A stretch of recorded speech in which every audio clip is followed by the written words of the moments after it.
Como você organiza o sofrimento em sua vida? Num mundo mediado fortemente pela internet e pelas relações virtuais, instituições tradicionais como escola, família e grupos comunitários perderam seu protagonismo. Nesse novo mundo, há uma transformação profunda nas formas como os indivíduos relacionam-se consigo mesmos, com outros indivíduos e com as instituições. E com isto, há um sentimento crescente de insegurança, sofrimento e solidão. Mas será que temos mesmo que lidar sozinhos com tudo que nos faz sofrer? De que forma cada um se resolve no seu mundinho particular? Tiago Marques, pós-doutor pela Faculdade de Saúde Pública da USP, estudou o sofrimento psíquico entre estudantes universitários e compartilha neste episódio alguns achados importantes sobre o sofrimento no contexto das transformações sociais. Meu nome é Felipe Velames. E o meu é Gabriel Eide. Somos estagiários da Assessoria de Imprensa da Faculdade de Saúde Pública da USP. Saúde é Pública, o podcast da FSP USP. O estudo é parte de um projeto maior envolvendo a temática e coordenado pela professora Áurea Iane do Departamento Política, Gestão e Saúde da FSP USP. As investigações de Tiago mostram que para lidar com o sofrimento de estudantes é preciso pensá-lo para além de sua dimensão individual. O pesquisador ressalta que é necessário investir em ações e políticas públicas de saúde mental em espaços como universidades e escolas. Ouça a entrevista realizada pela jornalista Silvia Miguel. No total foram 544 estudantes que responderam à pesquisa. A pesquisa vinha com uma série de perguntas, basicamente tentando traçar o perfil socioeconômico deles, tentando entender como tinha sido essa relação deles com o sofrimento psíquico, como eles descreviam sintomaticamente esse sofrimento, qual eles entendiam que era o principal fator que agravava ou provocava esse sofrimento, o que eles entendiam que era o papel da universidade, se a universidade intensificava, aliviava os professores, os colegas. Não era nossa intenção, mas com o advento da pandemia, isso passou a ser um fator relevante para pensar o que estava acontecendo com eles, apesar de ser um fator conjuntural, mas era relevante. Então a gente também interrogou os estudantes que impacto havia tido a pandemia para a experiência de sofrimento. O que a gente percebe primeiro, né, a pesquisa confirma outras pesquisas, né, que vão indicando que a questão central, o sintoma central dos estudantes é a ansiedade, e se confirmou nossa hipótese de que essa ansiedade está muito voltada, está muito relacionada à dinâmica universitária. Apesar de a gente estar no contexto pandêmico, né, o que os estudantes identificaram como o principal fator ansiogênico, o principal fator de agravamento de sua ansiedade, de seu sofrimento, não era propriamente a pandemia. Eles identificavam justamente as demandas excessivas, né, e a necessidade de produzir academicamente, responder por expectativas de desempenho, né, a relação com professores, em regra, agravava, né. Então, apesar do contexto pandêmico, nos causou alguma surpresa de fato, que mesmo com tudo que estava acontecendo, o sofrimento ainda era endereçado às dinâmicas da universidade. Eu acho que algumas coisas foram muito ricas, além das perguntas objetivas, que era um pouco uma coisa de os professores intensificam, reduzem, são indiferentes para o sofrimento. Perguntas mais esquematizadas, assim, de um questionário mais fechado. A gente teve um momento de espaço aberto, em que os alunos puderam relatar de forma livre e opcional o que estavam vivenciando. E aí eu acho que algumas coisas ganharam destaque, entre elas, a ansiedade, o fato das incertezas com relação ao pós-universidade, o trabalho, a instabilidade política, os conflitos políticos dentro da universidade, né? Então, o que a gente via de polarização, de fake news, de discussão ideológica, infectou também o dia a dia dos estudantes, causando conflitos, ansiedades, sofrimento. Uma grande dificuldade de encontrar na universidade espaços de escuta efetivos. Eu acho que esse silenciamento dos estudantes, essa sensação de estarem sendo silenciados, foi uma coisa que chamou muita atenção. A gente percebeu, para além desse questionário, né, nesse quase 5 anos de pesquisa, que a universidade ainda não parece estar plenamente pronta ou disponível para discutir o sofrimento, apesar de que tem se aberto cada vez mais. Eu acho que isso tem se imposto à agenda da universidade de forma que ela não consegue contornar. Ela se vê obrigada a lidar. A gente percebe que se por um lado ainda é um assunto tabu para a universidade, né, os professores têm muita dificuldade de falar a respeito, a universidade se limita a discutir o assunto apenas em momentos específicos, mas o fato é que brechas têm se aberto. Os professores têm discutido mais, né, quem tem sensibilidade, abertura para isso, tem encontrado espaços, fazem debates, há disciplinas, mas ainda é um assunto tabu na universidade. Durante a pandemia da Covid-19, a situação de crescente sofrimento psíquico piorou, como já mostraram diversos estudos. Tiago comenta essa questão.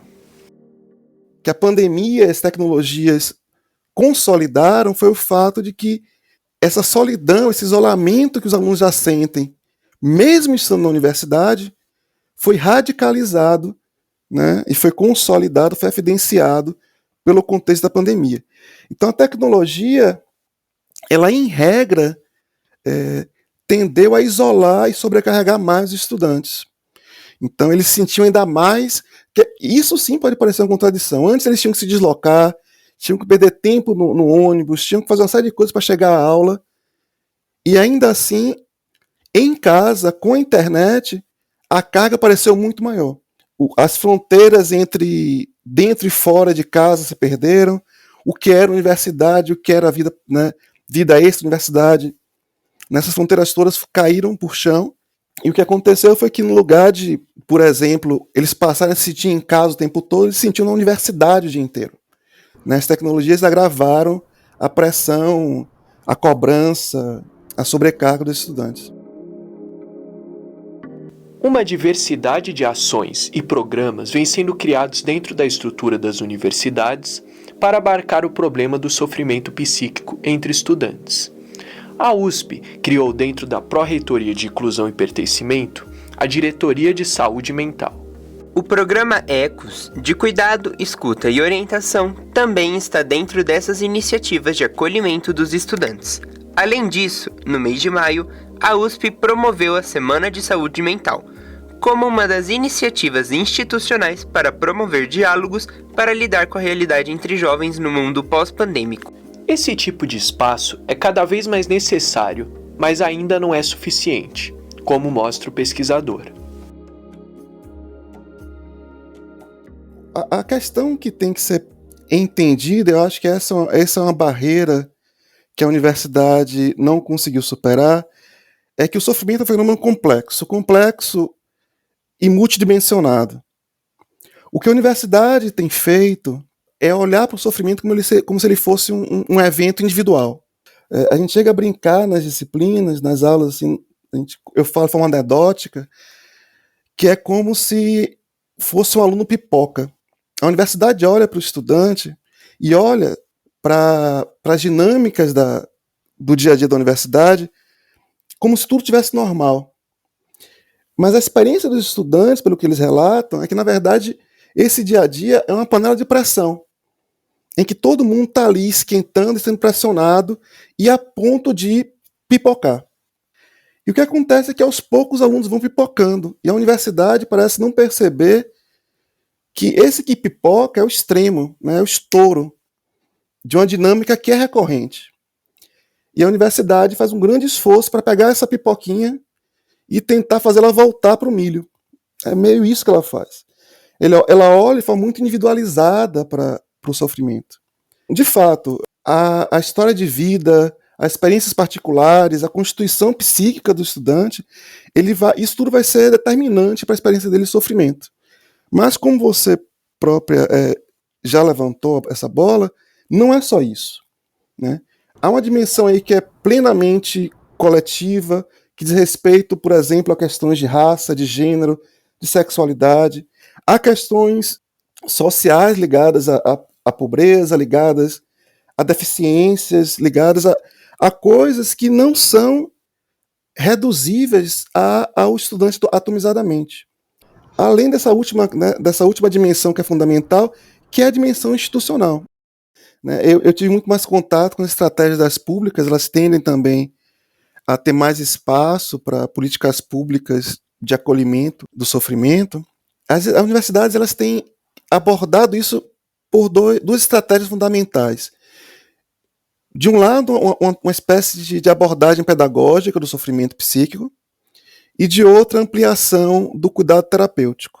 Então, o pedagógico é a tentativa de fazer cursos para promover bem-estar ou lidar com estresse, ou porque eles acreditam equivocadamente que você pode ensinar a pessoa a ter saúde mental, que é uma questão de você entender o que está acontecendo e você não vai mais sofrer. Isso é uma estratégia que, historicamente, né, há uma série de experiências e pesquisas de décadas que mostram que isso é ineficaz, mas isso é muito insistente na universidade. A outra é um pouco tentar preparar recursos humanos que possam cuidar disso. Então, transita um pouco nessas disciplinas de bem-estar, felicidade, resiliência, meditação, tentativas pedagógicas de lidar com o sofrimento. A outra estratégia fundamental é a tentativa de ampliação do acolhimento terapêutico. O que eu entendo que a universidade tem feito, tem acontecido, tem sido muito positivo, mais do que as estratégias propriamente, é a abertura da universidade ao tema.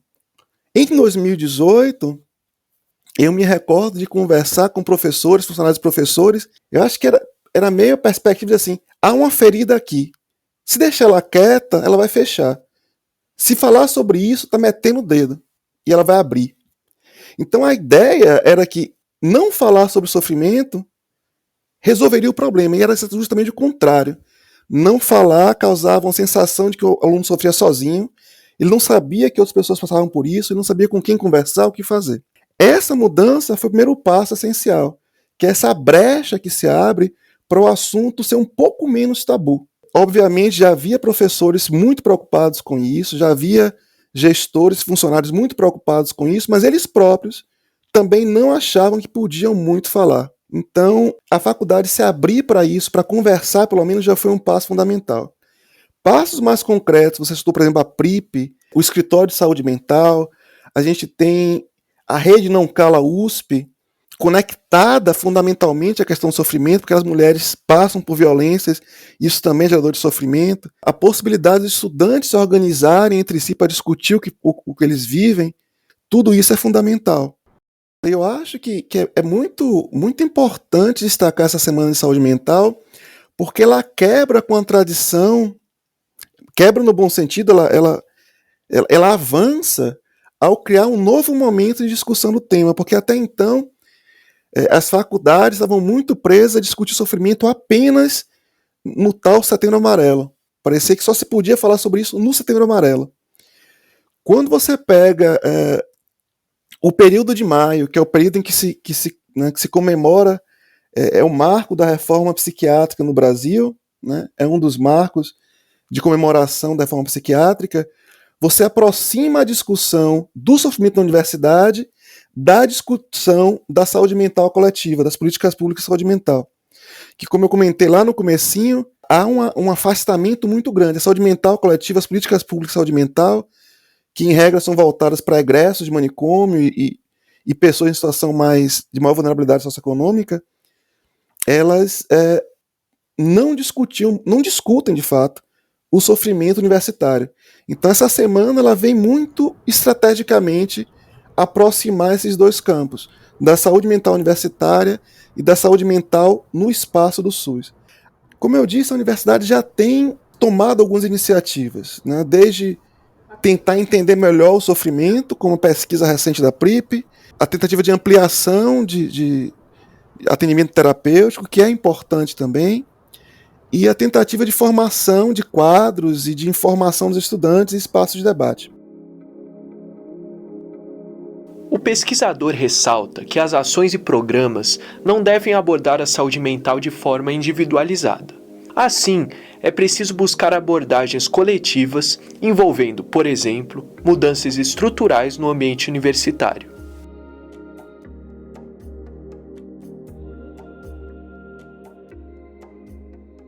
O problema é que por mais que você tenha essas estratégias de falar, pensar, educar, atender, enquanto elas continuarem olhando para o sofrimento como um fenômeno individual, como um milhinho que saiu da panela apenas, você não vai conseguir enfrentar o que há de premente no sofrimento.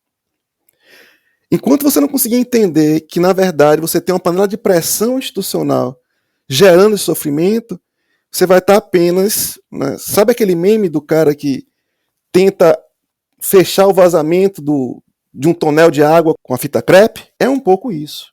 É um enxugamento de gelo que, na verdade, intensifica o problema. A mesma coisa que o estudante precisa ter em mente é a mesma coisa que a universidade tem que ter em mente.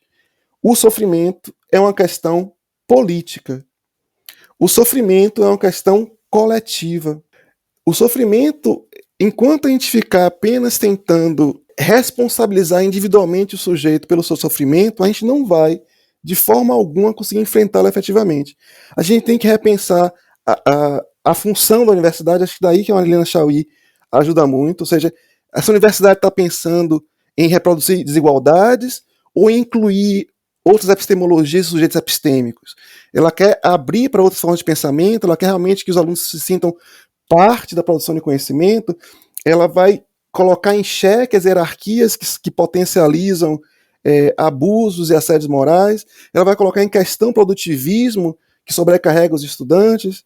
Os estudantes vão voltar a ter uma voz ativa e política nessa discussão, ou a gente vai ficar apenas pegando o sujeito, dizendo que é ele que saiu da norma, mandando para terapia e retornando ele, né, para o óleo quente da pipoca? Não adianta.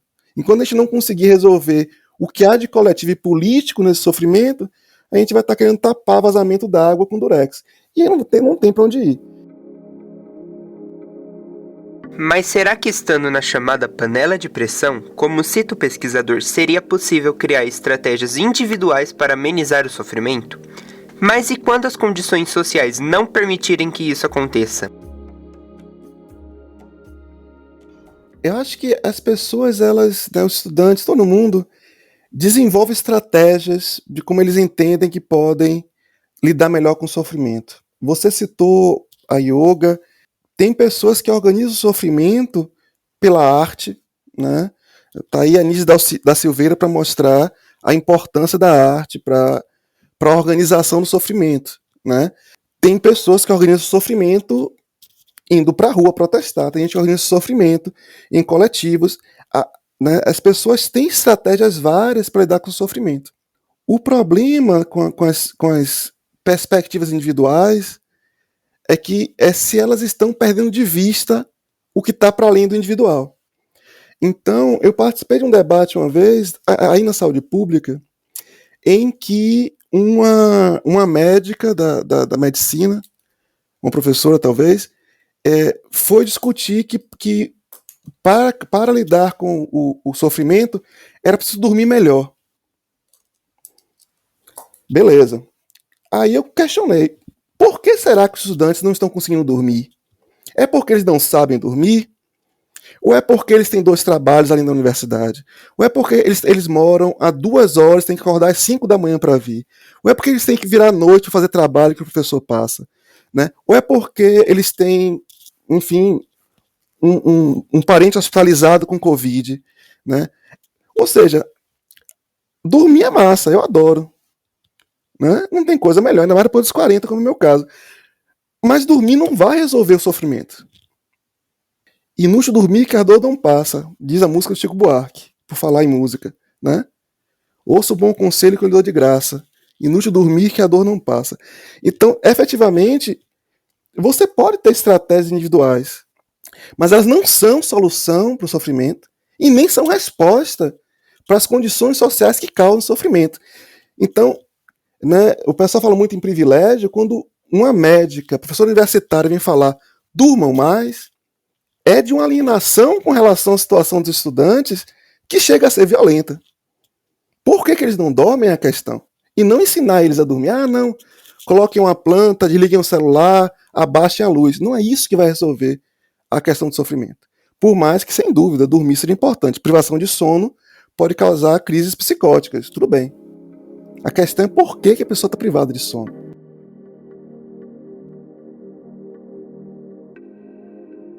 Agora ouça o comentário final do pesquisador, que faz um balanço de sua pesquisa e apresenta algumas perspectivas futuras de seu estudo.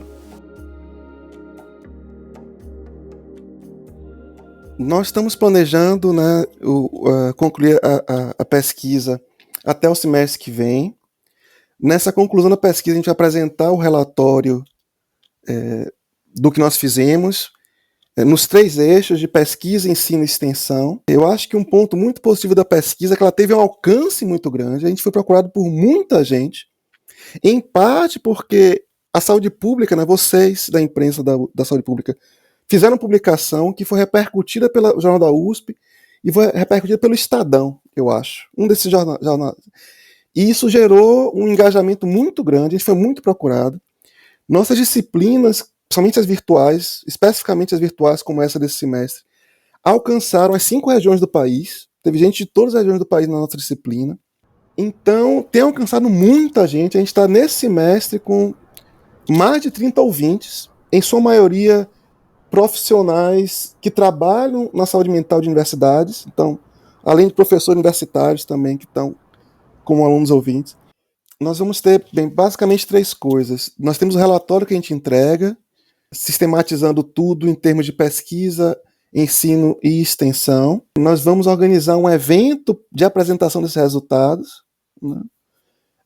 Um espaço de discussão em que os professores da saúde pública possam participar, os estudantes, também da filosofia, letras e ciências humanas.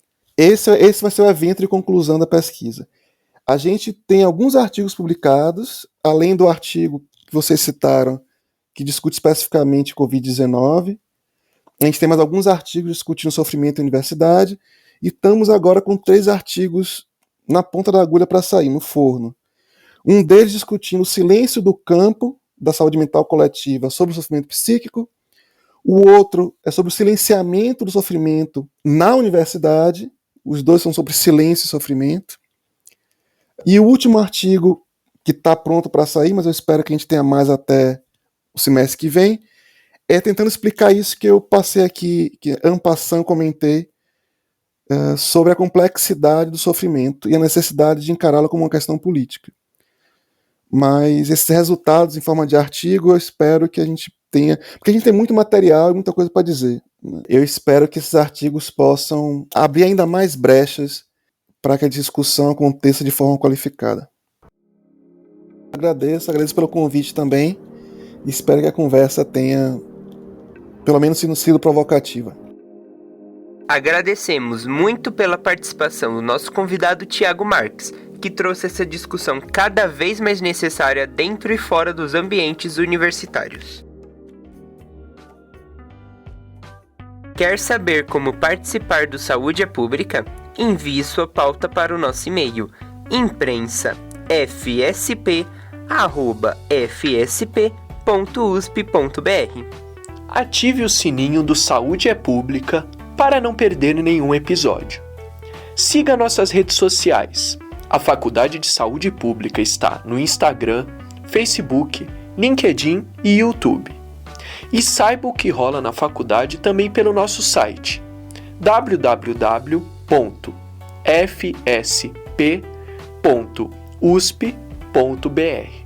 Este episódio contou com a coordenação editorial de Silvia Miguel, roteiro e edição Silvia, Felipe Velames e Gabriel Eide, artes e locução Felipe Gabriel.